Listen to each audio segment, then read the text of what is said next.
Good morning. I'm former Cabinet Secretary Renny Fajardo during President Gloria Macapagal Arroyo's administration. And I'm former Cabinet Secretary Attorney Edwin Lacerda during Pinoy's administration, and we are The Spokes.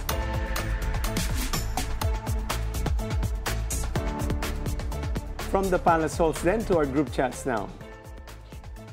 So we'll be giving you conversations that will make you think and assess. So that you could come up with your own personal opinion.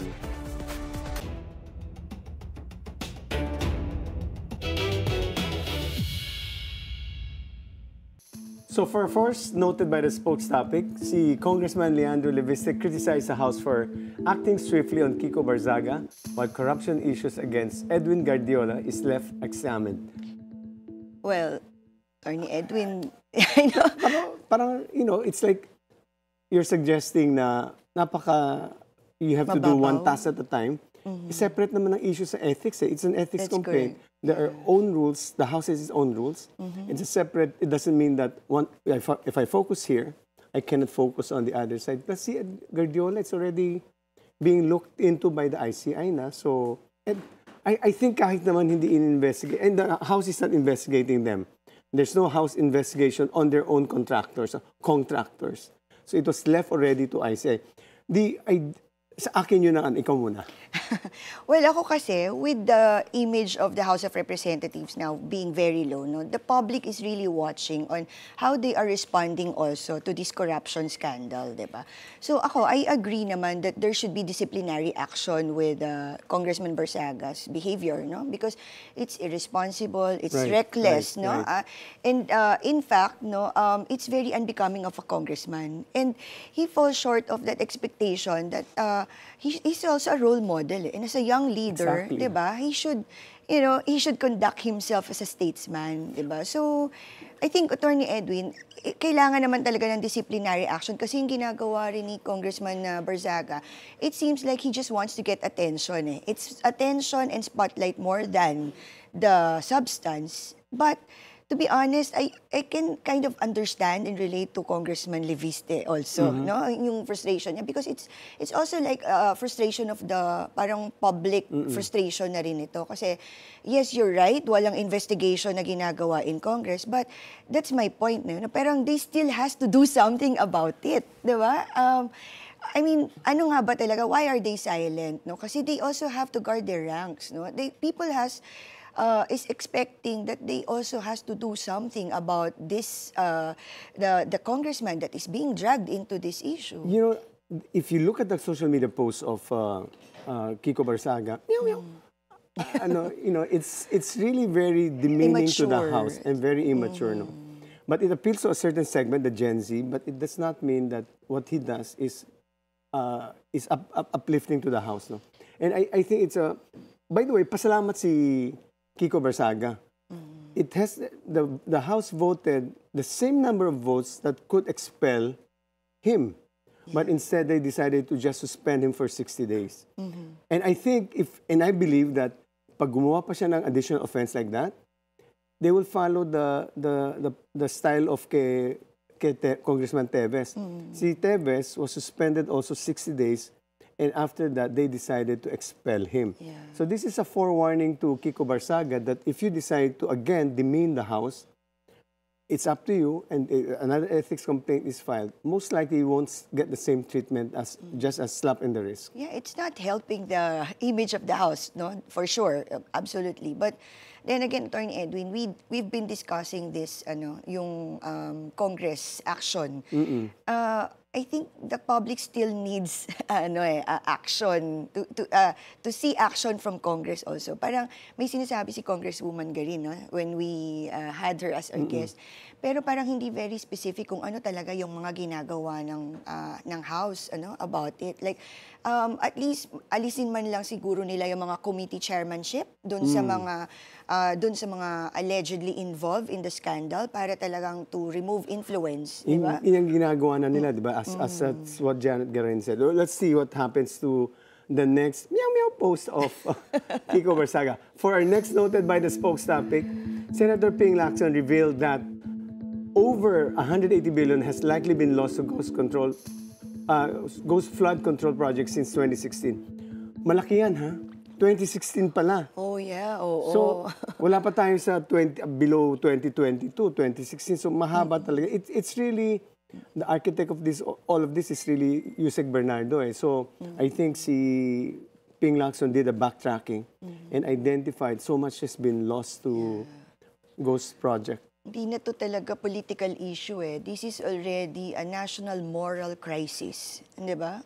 Hindi pa kasama dyan yung mga road infra, yung mga kalokohan doon. Yeah. Oh,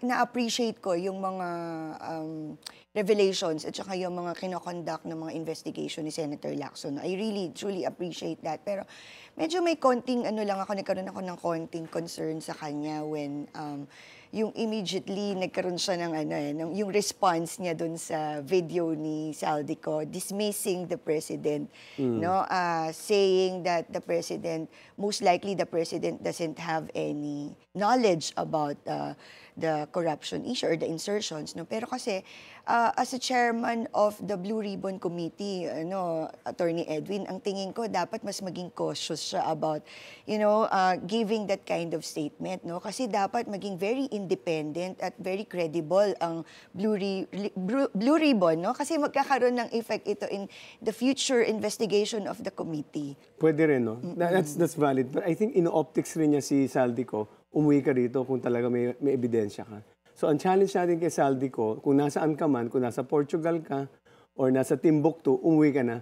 So the DPWH corruption, ang dami na rin nangyayari doon. So, talagang grabe talaga ang, nung panahon namin, soft projects, yung soft, yung malilit na poliso sa soft project scam, ito talaga mas malaki, hard projects kasi ito. So, malaki ang gasto. So, ito naman, kaya we have a lot of ito mga na-identify. Like, imagine mo, isasoli ni Alcantara, 110 million pesos. Barya-barya. Parang barya lang yan, di ba? Parang minsan nakaka-insulto tuloy. What do you think? Is that an amount that is okay lang ba? Or? Oh, no, definitely not, di ba? At saka bakit si Alcantara lang? Pero, I mean, again, it's still a step moving forward. That's what we want. As we said, gusto natin na hindi lang may makulong, gusto natin maibalik yung pera ng bayan. Again, it's very small amount, pero it's a good start. Hopefully, it can be a good precedent. And connected to the Senator Ping Lacson declaration, our third noted by the spokesapik, si DPWH Secretary Vince Dizon, nag-invest, pumunta sa Surigao del Norte, naggalit na naman and na-disappoint kasi may ghost na naman. Talagang, why are we to be surprised? So, two unfinished bridges, the flood control projects in different locations are still under construction. Sinabi raw. Pero paid na. Sabi raw, gawa na. So, reported completed daw in 2022. And I think this is part of the Matugas dynasty in Surigao. Medyo sila ang top contractor over corner deals over 10 billion pesos. Yeah, political dynasty, Congress contractors. And paulit-ulit, parang ang dami pang ma-unearth na mga ganito. I'm sure pag sinipagan pa talaga ni Sec Vince, hindi na lang nga siya matutulog. Marami pa siya talagang madidiscover ng mga ganitong ghost project and incomplete projects. I don't understand why we have a constitutional provision on conflict of interest, and yet it seems it's being honored in the breach. So a lot of these congressmen maybe found it as a lucrative way of making money apart from their own salaries. So, and they set up their own construction company and get deals and projects within their own district and even beyond. So, I think this is high time that the Congress, we're talking about anti-political dynasty, we're talking about disclosing silence. Maybe perhaps let's strengthen the provisions on conflict of interest that you cannot join or set up a company that will have dealings with government. Kasi it's really very, naiinis ang tao, kayong yumayaman, kayo pa ayaw na mag-political dynasty, gusto nyo pa kumita ng pera. So, anyway, that's for another day. So these are the headlines noted by the spokes today. The spokes will take a short break and come back with an insightful discussion with a former COA commissioner known for fighting corruption. COA commissioner known, and she will be, and I've known her for a long time. So we'll take a short break.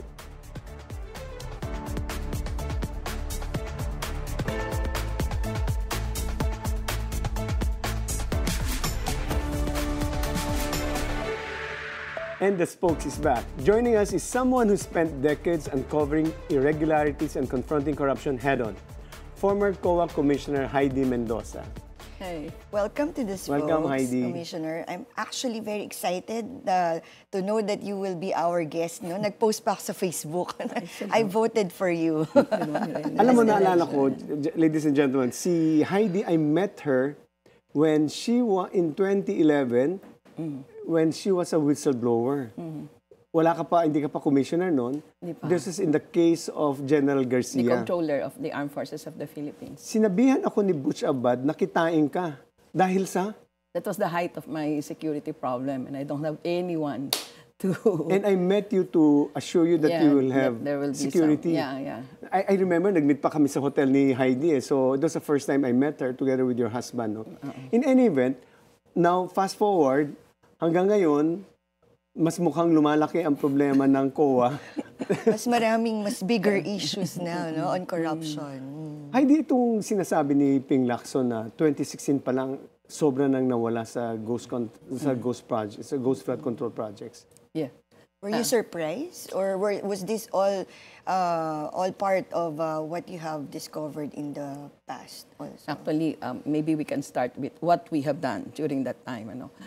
Lagi ko sinasabi, Attorney Edwin and Ma'am Fajardo, na yung corruption sa DPWH flood control, hindi naman yung tipong nagising tayo na, uy, ang laki na. No? Series of ano yan. Unang-una yung tinatawag nating pagbagsak ng tinatawag natin na control environment. Humina talaga. Bakit?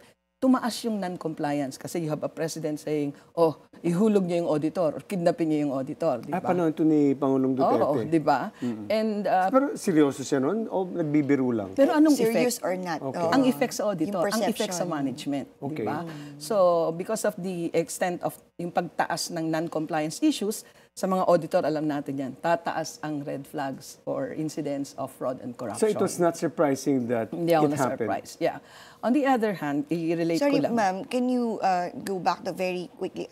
You're saying na yung mga auditors would rather not be upfront or yung trabaho lang nila kasi parang ang they're lakas- afraid also of their They're not only security. afraid, they're not only afraid, they lose face sa management, di ba? Yung papasok ka pagkatapos sasabihin, kasi yung mga kawang yan, pahirap sa trabaho, etc., di ba? So sabi nila, parang pumapasok kami sa agency na wala kaming ulo. Pero Heidi, so nag-gobyerno tayong tatlo, alam naman natin yung COA sa loob ng isang ahensya President na auditor.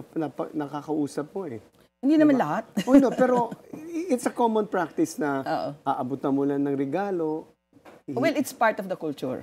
No? Hindi lang yan. Di, syempre, kung anong allowances doon, kasali sila, di ba? Kaya nga kasali yun doon sa reform, di ba? You know, Chair Grace, yung nagpumasok siya sa COA, di ba? Yung kaunahang ginawa. We also attempted na i-withdraw yung tinatawag nating team audit approach, no? Kaya lang, syempre, alam mo naman, ang budget namin, pumipila din kami. Mabuti ng panahon nyo, madali-dali kaming umano dahil malinaw kung saan pupunta ang budget. Pero gusto ko lang simulan doon sa ano yung mga nasimulan na noong 2015. Ano? Halimbawa, yung tinatawag nating road asset management. Kasi ito yung hinahanap ko sana na continue. Mahalaga yung road asset management. Kasi wala hong inventory ng road assets tayo eh. So yung cost ng mga kalsadang pinagawa noong 1944, yung pa rin ang cost. Kaya budget-wise, hindi mo talaga ma-reflect yung tunay na ano. Kasi overstated yung halaga ng ano mo, di ba? So for the first time, 2015, under yung administration yun ni Pinoy, inintroduce namin yung inventory. Dapat may inventory. Anong effect ng inventory? Dito natin nakita, umikot kami noon, ano yung mga kalsadang ni-report na nagawa na, pero actually hindi pa nagawa, on paper lang, di ba? And Hindi then, pinagpatuloy yun sa after the Duterte yun administration. ang hindi ko masabi. In fact, at that time din, nilaunch din yung Citizens Participatory Audit. CPA. Oo. Kung saan, ang kaunahang gumawa niya, si Secretary Babe Singson at saka ako. I just want to tell you that Citizens Participatory Audit Nanalo. was an awardee in the Open UK. Government. Open Government I was with Partnership. you. Heidi and I were in London. I was the head of the Open Data Task Force in the Philippines. She received that award of the many projects evaluated by OGP. Ang Citizens Yung Participatory NGO partner. Audit. I'm very NGO aware of partner. that, Yung because NGO it's partner. also a USAID project. Totoo. So ang sinasabi natin dito ay, dun sa CPA project, ang kaunahang sample namin, Kamanaba, flood control. Talaga? Si Sec Singson ang DPWH, kami ni Chair Grace sa COA, at ang una naming project ay Caloocan, Malabon, Nabotas, Valenzuela flood control. So talagang ang flood Kaya. control, yun ang Oo. pinaka-vulnerable. You were no, ma'am? able to do a CPA on... Yes, may audit report yan. What did you find? Ghost ano? Wala. Hindi Maayos. pwedeng At that ghost. time, wala. Naandun. At saka ang ginawa natin, kaya nga natin pinag-uusapan, baka pwedeng gawin ulit, di ba? Maayos siya. At saka ang ginawa nating tagabantay, yung mga community. Yung affected community, yung mga citizens nun, inorganize natin para sila yung kasama. Fast forward natin ngayon. Hindi kinontinue yung Di, citizen. pero ang OGP ngayon is still very active Yeah. with the Secretary Pangandaman. Na-award pa nga ulit di ba? Kinoconduct yung citizens participatory audit pero hindi ganun ka-extensive katulad noon. And nabanggit nga na... We didn't kanina, have the budget for that. Para ang hirap kasing gawin nun ng action. Dapat may Na-institutionalize na siya GPS siya, no? Na-institutionalize na siya. It has become a COA policy. Kaya lang, ay di syempre, nagpapalit ng administrasyon, so nagpapalit din ng focus. Ano ngayon ang tingin ng Is COA complicit right now or is it still doing its job? Well, Kasi you have a commissioner. Ang hirap naman Apparently, you have a ng commissioner lahat, who was no? involved. syempre, hindi naman ako pwede magsinungaling, lalo na ikaw ang nagtatanong. Unang-una, ang sabi ko dyan, ganito yon, di ba? Yung appointing authority. Pag nag-appoint ka, binabasa yan ng baba. Sabi ko nga, once na in-appoint mo, silipa na, di ba? The message is clearly written in the wall. Hanap buhay na. Yan yung mensahe sa baba. Talaga? So, hindi ako nagtataka. I mean, So to that point, Of course. you know Commissioner Lipana. I know him. Yeah, We so both started from the ranks. But marami kaming mga hindi pinagkasunduan. And I mean, I was on my way out. And so you're not surprised also that he was implicated in the issue? I am not surprised that his wife is implicated because I think that ito siguro to put it on the right, many of the auditors na nakakausap ko, they're saying na, ma'am, ibang-iba na yung ngayon. So when I say iba, anong nangyari? Well, alam mo na, meron ng mga superpower, yun ang term nila, super M. Oo. Alam mo, naalala ko yung panahon natin, hindi ko malapitan man lang si Grace or ikaw. Totoo. Pag nag-uusap tayo, talagang wala nating about reforms, no? So talagang, paano mo ma-prevent ngayon ang isang commissioner from being involved? Kasi napakalantara naman itong ginawa ni Commissioner Lipana na Tsaka na-drag niya yung pupunta buong pa COA. sa office. Well, you mentioned something about conflict of interest, di Right. po ba? And Sec Edwin, di ba na andyan yan sa RA 6713, which is the Code of Ethics, no? Pero sa assessment namin ng mga internal control, mahalaga na nabibigyan ng diin ito doon sa tinatawag nating Code of Ethics. Right. So siguro yun ang kailangan I would like to hear from the President na, okay, I'm inviting everyone to revisit the 6713 and then yung Code of Ethics ng di ba? Lalong-lalo na hindi lang yung Code of Ethics sa mga taga-gobyerno, may Code of Ethics pa yung mga mismong professional halimbawa, Code of Ethics ko as a public servant and yung Code of Ethics ko as an accountant, di ba? Si Heidi, ito ang tanong ko, magmarites muna tayo. Ano ba ang naging reaction ng buong COA community nung na-identify na si Commissioner Lipana as one of the complicit? Talagang, were they happy na finally this guy has been exposed? Or siya lang ba? Well, Wala na to bang be iba? honest, disappointed ako sa reaction kasi they are all so quiet. And when I say, bakit ang tahimik nyo? This is not naman something na hindi naman alam at hindi pinag-uusapan. Because alam ko, kahit wala na ako dyan, na matagal nang pinag-uusapan yan. Well, ang sinasabi nila, ma'am, mahirap nang magsalita. Kasi alam naman natin, weather So din. takot pa rin sila? Takot pa rin sila. At ang iniisip nila, weather lang yan. Pagkatapos ng ayan, malakas na naman sila. So kami ngayon ang babalikan. So that is most discouraging, di ba? Pero yun yung kultura ng So wala parang in fact they're not celebrating that this guy has been exposed, but rather we have to still keep quiet because they might come back and Actually, those who have retired from the service are the ones who are happy, Very di ba? vocal. They're very vocal, pero dun lang sa mga private GCs, not in public, di ba? Except for a few. Heidi, let's talk about the comparison between the PDAF because that was during your term and the current how huge a difference is it? Alam ko based on the figures 10 billion lang daw si Janet Napoles. Ito naman hundreds of billions. Ito, allocable funds ngayon ang tawag sa kanya.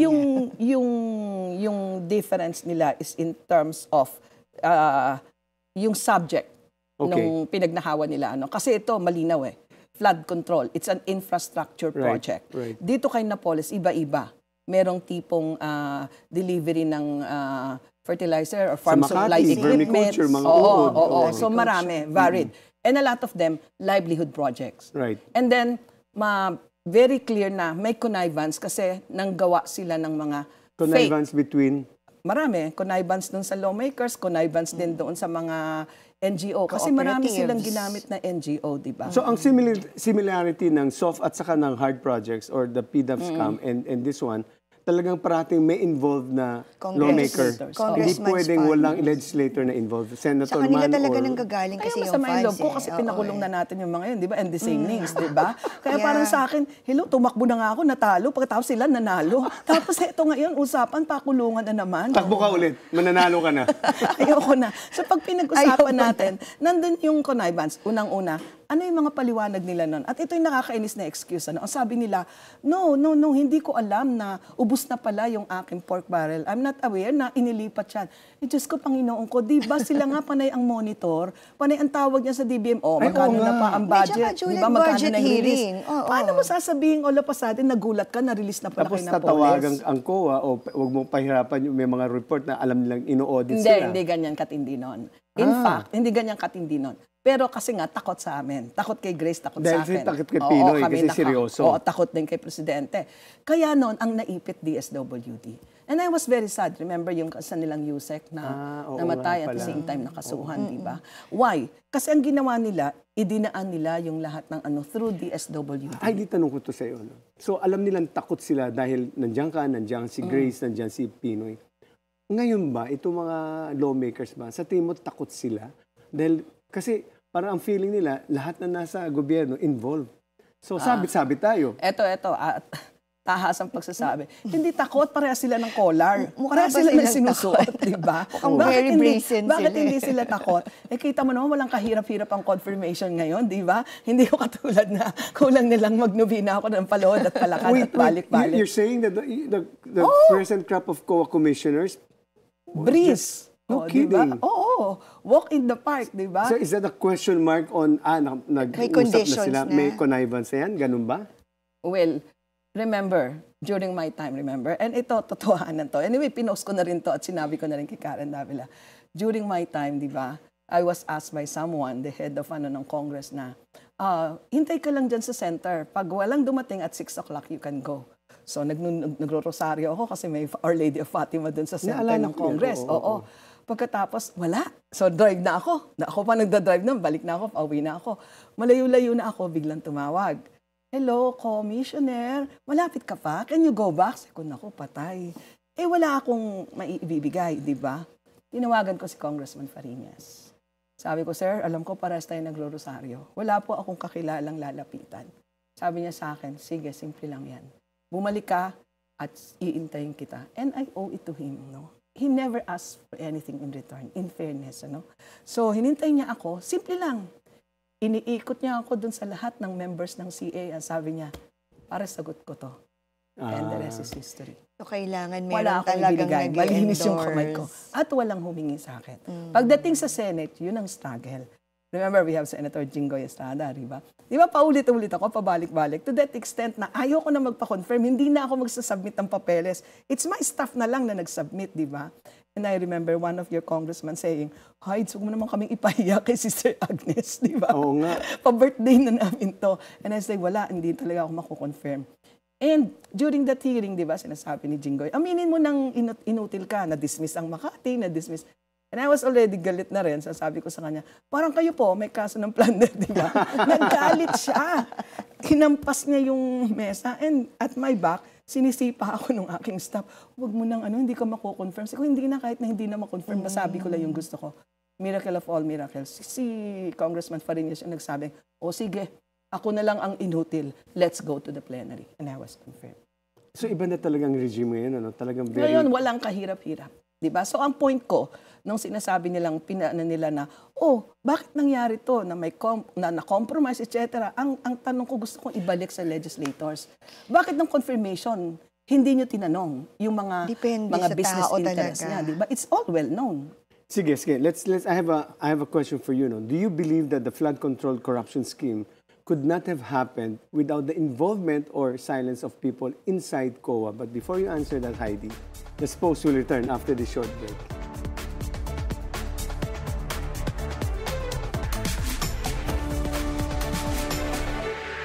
And the spokes is back, still with Commissioner Heidi Mendoza. So, yung hanging question natin kanina, ito bang lahat ng flood control projects, ito scam na to, pwede bang mangyari ito without the involvement of someone inside COA? Sana hindi na lang ako tingnan. Of course, alam I-appoint kita natin ulit. yun. Hindi naman. Of course, alam natin na hindi pwedeng mangyari nang walang connivance sa loob. I have to be very frank in saying so. It's okay, but it's a bit of a motherhood statement. If you look into the COA organization, sino ang kailangang kausapin para talagang lulusot ang isang scam? Well, marami yan eh. Depende ko anong Maraming phase. levels. Saan nangyari. Let's focus on the flood control. Okay, flood control. Unang-una, yung inspector. Okay. May inspect siya eh, di ba? Okay. Hindi ako nagiging very particular ha. Hindi ko sinasabing ito Kung talaga yung sino. nilagyan. Okay. Ito yung buo ng project. Una, 10 Yung days, steps, 10 walk days us through. after, Yes, ma'am. meron kang kontrata, di ba? Yung kontrata na yon, i-review yan. So, una yon, yung magre-review ng kontrata. Kasi makikita mo na doon. May Before COA the na yun? implementation Oo, pa. merong magre-review. Okay. Merong technical people na magre-review. Magre-review in the sense na re-review mo yung kontrata in terms of design, yung soundness and design, in terms What's your of confidence funding. to see the soundness of Uy, the mga design? engineers yung mga yon. Yeah, Tsaka dapat may meron, technical meron mga knowledge sila. technical meron ding architect, meron ding mechanical, may civil So they can take a look at the design, they can take a look at the reasonableness of the items of work and then the It's not reasonableness of the onerous. price, 'di ba? Right. Okay. And then yung inspector. Kasi Okay. yung inspector, mag-i-inspect ka. Sasabihin Okay. mo na, okay, itong project 10%. 'Di ba? And then yung inspection report, ibibigay mo ngayon sa auditor, sa resident auditor. Sa auditor may choose to, ito yung inspection report and you can now do your response. Ano yung hinihintay sa'yo? Gagawin mo yung audit. Pagsasamahin mo ngayon yung technical side at yung financial and budgetary ng transaction, di ba? Ang problema dito, hindi sinubmit ang vouchers di ba? So, balansehin natin. Kasi baka naman pwede sabihin, teka, tingnan natin. Kasi ghost project ito, di ba? At Correct. ang nagpadali ng transaction, hindi nila sinubmit ang disbursement voucher. Now, tatanungin nyo, pag hindi ba sinubmit, wala na bang recourse ang auditor? Ang auditor may recourse. Kapag hindi nag-submit ng disbursement voucher, you can give them a deadline. I'm giving you 60 days, You're submit pa ang giving voucher. who a deadline? The agency or the, The agency, contractor? the agency. Okay. I'm giving you the i-submit nyo ang disbursement vouchers. Otherwise, it will automatically be disallowed. So, notice of disallowance kaagad ang i-issue. So, walang diba? payment pag may Oo, disallowance. oo. Unfortunately, late yung action ng auditor. Nung sumabog yung scam, saka ngayon hinanap yung voucher, saka Pero nag-issue. Heidi, ng disallowance. under the Constitution, post-audit Yes. kayo, di ba? Wala nang Yes. pre-audit What you're telling us are all, pero yung inspector Sir, ng let's project- correct it ha. Oo. Hindi pwede sabihin walang pre-audit. May pre-audit, pero hindi COA ang gumagawa. It's the management function, di ba? Kaya nga meron Wait, management function of ang pre-audit. Management function. of It's COA. DPWH. DPWH, agency, management. Okay. Kaya nga meron silang quality assurance, remember? yes, Meron oo. silang inspectorate team. May porsyento Oo. yun. Pero walang Meron COA silang- doon. Wala. Kasi ang COA, ang international standards is, the pre-audit is a management function. Ikaw may hawak ng pera, reviewin mo. Kasi a lot of people, ito yung confusion Akala nila dahil walang post-audit ang COA, walang pre-audit. No, may pre-audit, management lang ang Pero, gumagawa. alam na natin, Not COA. may lagay na yung mga yan Ba't kayo maniniwala sa pre-audit ng... Di, parang walang that's check- the job of the COA. Parang walang To check and assess- balance. To Kasi assess the still reliance same of the agency. existing internal control. Pero tingnan mo naman, kung kami ang magpe-pre-audit, kami rin magpo-post-audit. Hindi, pero... Kasi self-check namin sa dati yung pre-audit, malaki kita ng mga COA Pati yun, nilalagyan na Parehas. sila That's Oo. why hindi nga ako agree na ibalik. Kasi ang sabi ko, papayamanin mo lang yung corrupt, paparusahan mo yung masisipag. Bakit? Walang tanong-tanong dyan. Pagbaba ng for pre-audit, may envelope na yan. Walang kawalaan contractor Hindi ba pwede mangyari pagdating sa post-audit, may envelope na rin yan? Hindi ganyan. Hindi Hindi ganyan. ganun kadali? Hindi ganyan. Kasi may syempre, maproseso pa. post-audit yan, nabayaran ka na Nabayaran ka na Unlike sa pre-audit, hindi ka pa nababayaran. Hindi ka mababayaran hanggat wala yung pirma ng auditor sa pre, di ba? Sa post-audit, nabayaran ka na. Kung makapal-kapal ang mukha mo at matapang ang loob mo, makikipagtibayan ka dyan. Hindi ka maglalagay, di ba? Kasi Talaga? nasa yun na yung pera. Kami. Lalong na ni matitino, di ba? Paano nakakalusot ito lahat ng mga flood control na... As I have said, dito sa specific case, Oh. nakalusot yung ghost project kasi hindi isinubmit ang disbursement voucher. Walang Now, disallowance. related to this, magsaseg lang ako kasi mahalaga ito even the local government, yan ang estilo nila. Hindi nila isinasubmit kaagad ang voucher. At ang worst, yung bank statement, hindi na rin na-access ng auditors ngayon. Wala ho ba sa standard rules natin yan na merong dapat na period of time? Meron po, 10 days maximum. nga po Oo. after the ano. Kaya lang ma'am, hindi sinusunod. Sabi ko nga po, yung increase dun sa non-compliance issue, di ba? So yung yung hindi ka after- sumusunod, hindi mo sinubmit. Mas worse sa local government, although maliliit at bago pala nagsisimula. Dahil marami na ang nag-ano. Sinabi mo kanina na ang auditor, they can inspect the bank account? Dapat ibibigyan sila ng copy ng bank accounts ng ahensya. So they're not, hindi wini-waive ang bank secrecy law? Dapat, oo. Pero, ang ginagawa ngayon ng mga barangay, hindi na rin nila binibigyan ng copy ng bank statement. May problema ang auditor ngayon. Pag dumiretso kami sa bangko, ayaw bigyan dahil ang sabi, kailangan may permiso ng ahensya. Anong hinihingi sa COA, sa post-audit? Report na malinis lang, di ba? Ay, hindi. Sa post-audit, meron tayong dalawang phase ng ano, yung audit and adjudication. Right? Okay. Sa audit, sa post-audit, syempre, titingnan mo ngayon yung kontrata. At ito yung sinasabi natin na hindi ko mo post-audit, sa huli lang papasok ang COA. Kasi paglabas ng kontrata, within 10 days, dapat ipoprovide na ang COA, yung technical service Sandali office. lang, ha? Tsaka hindi naman one-time payment yan, Yan, ma'am, true. di ba? Oo, kasi may Series. process yan, series of payments. So dapat, Bago mag-final sa umpisa payment. pa lang, meron ng disallowance. Di ba? Nangyayari ba na walang disbursement vouchers, walang statement of bank secrecy, Walang statement of bank accounts. bank accounts, pumapasa pa rin ang, may clean report ang walang notice of disallowance. Yun talaga obvious yun na nabigyan. Wala kang basis for your disallowance. Wala kang Correct ka. voucher Wala kang You i-disallow. tell me how all these things happen. And if Yun na you're nga yung saying nangyari. that, Yun na nga yung why is it nangyari. happening? Hindi sinubmit yung vouchers, hindi din naman, late nang na-demand ng auditor, so bongga. si auditor, Ghost wala project siyang pala reference, sila. wala siyang basis. Ano i-disallow mo kung wala sa'yo yung vouchers, di ba? Kailangan niyang i-disallow yung point na dapat within 10 days Oo. na-submit. Dapat makomply yun. Dapat Sabi ko nga. makomply. So oo. na-expose ito, mga na-expose na to. Wala kami nababalita ang nag-issue kayo ng notice of disallowance. Meron na. Kaya lang late. Oo, kaya nga, noong 2022 yung Nagsumabog mga na. project, nagpa-start ng submission ng vouchers, I think March or something. So delayed na Pero delayed. isn't that the delay itself is indicative of connivance? Exactly. Yun nga yung sinasabi ko, di ba? Kaya nga sabi ko, now, kailangan ko mag-seg ng konti sa local government kasi nagsisimula na rin sila dun sa practice na dinidelay din nila yung submission ng kanilang disbursement vouchers. You delay the submission of the vouchers, then, walang re-review ng auditor. My question is, if you fail to deliver on time, why shouldn't it be considered motu proprio as disallowed? Hindi, kaya nga pwedeng i-disallow. And I think COA is doing that. On the other hand, tingnan din naman natin ang trabaho ng COA. To be fair, I have to be fair, di ba?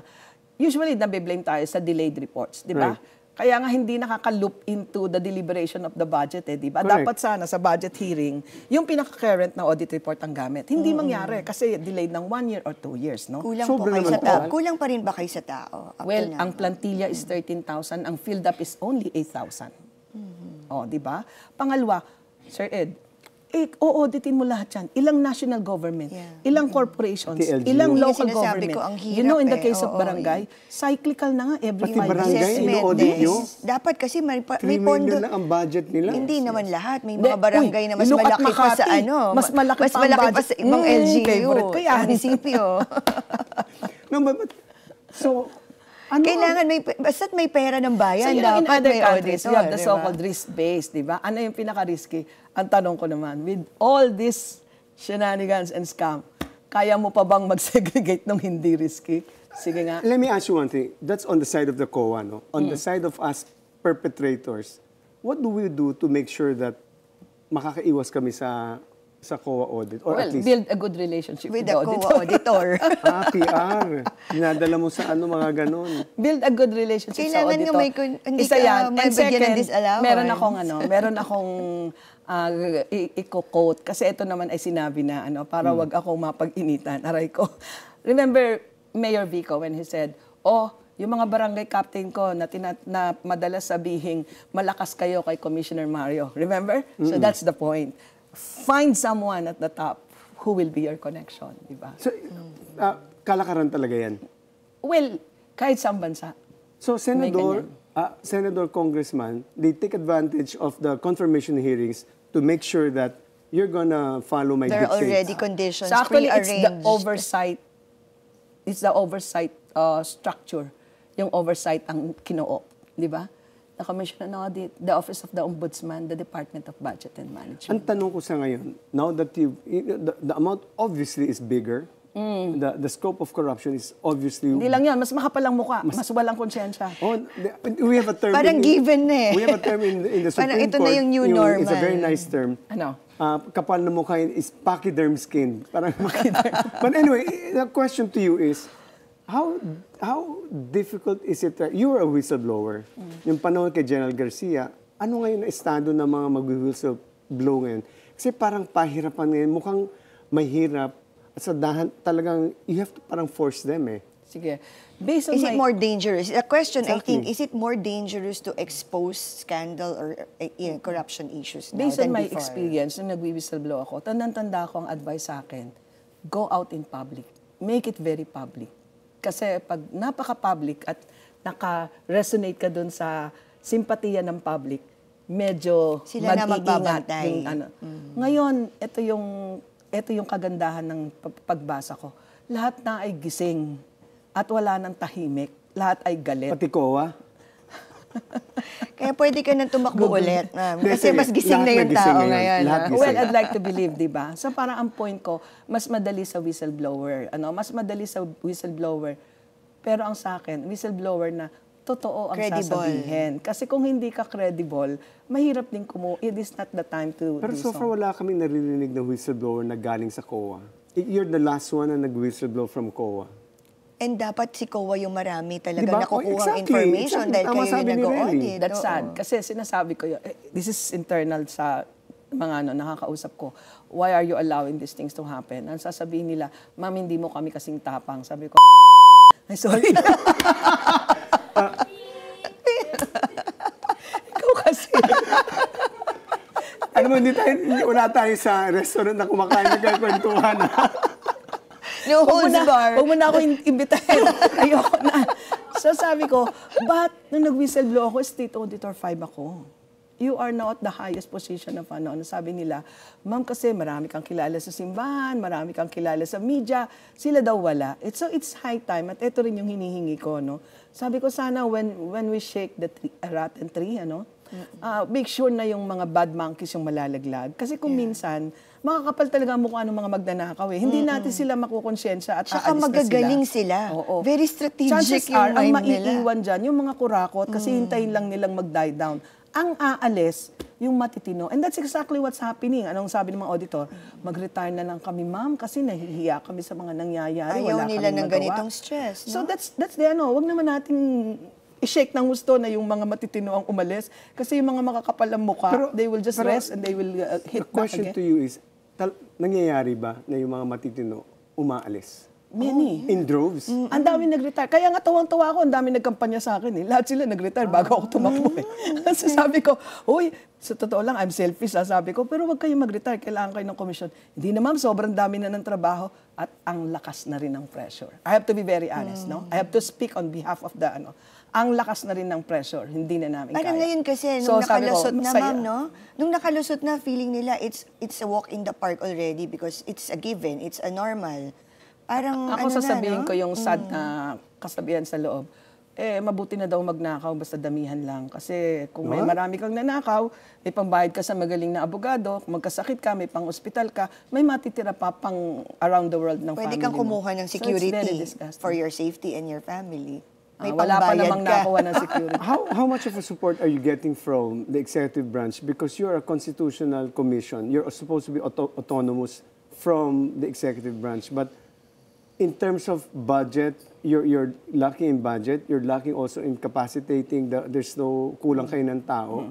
So how much of a burden is it for COA to do its job, honestly? Well, during the administration of Pinoy, wala kaming problema, di ba? Kasi nabibigyan kami ng budget, di ba? In fact, kami pa yung nagbalik ng budget sa DAP, Oo di ba? nga, oo nga. Malaki yung budget namin, pati sa computerization. And I have to thank also the development partners. ang laki ng na-raise kong support from Asian Development Bank, World Bank, OSAID, di ba? So yung training namin doon kinukuha. And then, nanalo pa kami sa mga international, di ba? Yun, ang budget nun malaki, no? So, nanalo kami, auditor kami ng iba't ibang UN organization. So, medyo maayos ang budget, kaya masaya yung mga tao. May tanong ako separately, no? And this is something close to my heart because we started the geotagging during our time. I remember DAR was doing geotagging. And right now, ang DPWH, nagdi-geotag. I know for a fact that some of those geotag na nire-report, kaya nasasabing ghost kasi mali ang geotagging doon sa report. Mali yung point, di ba? Yes, yeah, exactly. I read it. Oo, Kaya, and Senator Ping Lacson was saying na I cannot believe na imposible nangyayari. But it happens. Because finake nila. And remember, parehas yung pictures na isinabit. Nililigaw nila. Or yung problema sa DPWH, they do not update. Kunyari, nagkamali sila ng pag-geotag na maintain yung mali. Kaya mukhang ghost project. But when you visit naman daw, there is actually a project. Iba lang yung geotagging. So, Well, intentional. yung geotagging, di ba, 2015, ini-introduce na rin namin yan, di ba? Correct. Oo, sa Citizens Participatory Audit, we're encouraging students and you take a picture and then you upload dun sa system, di ba? Right. Pero when we talk of these applications, mga ganyan, kailangan meron yung maintenance, may updating, di ba? Alam mo naman ang budget natin, may igilan tayo sa simula. Pagdating sa updating, look at Walang gas, di ba? Pagdating, naku, mahal-mahal naman yan. Tayo-tayo na lang, mag-worksheet na lang tayo, etc. That's why, hindi gumana yung may software na ganyan ng DPWH, di ba? Anong nilabsan? Mali yung, anong tawag nila, yung point, na sinasabi nila, mali yung point, no? Pangalawa, the same pictures. In other words, na-manipulate yung So, it's as good as sinong gumagamit ng system. And then, babalik ako, yung internal control, di ba? I'm always talking about the 4 lines of defense. The first line of defense, yung process owner. Yung nagkukuha ng voucher, yung nanggagawa ng project study, di ba? Second line, yung nag-oversight, di ba? Yung nag-i-inspect, ganyan. Third line, yung internal audit. Fourth line lang ang COA. At ang COA, ang unang job niya, i-assess mo, can I rely on the work of all these controls, di ba? Unfortunately, compromise yung number 1 to number 4. do you think you've been fighting corruption since 2011, I think. No? Bago pa. Bago College pa. pa lang ako. 1984 ka, no? Do you think... Estudyante pa lang ako. Muntik na ako Heidi, let me ask you one thing. Do you think personally that you've failed after notwithstanding all the reforms that you've done? Parang wala pa ring pagbabago ang gobyerno natin. Oh, eto Attorney yung- Edwin, I don't think she can carry that burden. She can, No, she can only personally, do she's so been- much, she- no? She's doing a crusade on Ito anti-corruption. yung Yeah, honest oo. na masasabi ko sa iyo. Napakabait ng Diyos eh. Hindi niya ako isinasadsad na maramdamang failure ako. Actually, when I decided to run, di ba nung nag-run ako, wala akong pera, wala akong makinarya, walang preparation, I ran. That was the height of my frustration. Di ba? So, sabi ko sa sarili ko, sa prayer ko, pag hindi ako nanalo, that means to say, tapos na ang kalokohan kong ito. And yet, here I am.